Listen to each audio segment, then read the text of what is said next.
అని వాళ్ళకు వాళ్ళు భయపడి రెండు ఏకగ్రీవమైనంత మాత్రాన ఏమీ చేసుకోలేరు. ఆ 2 స్థానాలు వాళ్ళకి మిగలచ్చు. అందుకు మించి జరిగేటువంటి 29 స్థానాలలో వైఎస్ఆర్ కాంగ్రెస్ పార్టీ విజయం సాధిస్తుంది. గతంలో రాయచోటి పట్టణంలో దేశంలో ఎక్కడ లేనటువంటి దౌర్భాగ్యమైనటువంటి పరిస్థితులు ఉన్నటువంటి రాయచోటి పట్టణానికి నీటి వసతి కల్పించినటువంటి పార్టీ వైఎస్ఆర్ కాంగ్రెస్ పార్టీ.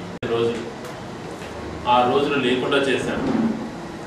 పట్టణానికి అవసరమైనటువంటి బైపాస్ రోడ్డుకు పట్టుబట్టి సాధించడమే కాకుండా వచ్చినటువంటి బైపాస్ రోడ్డును రింగ్ రోడ్డుగా మార్చి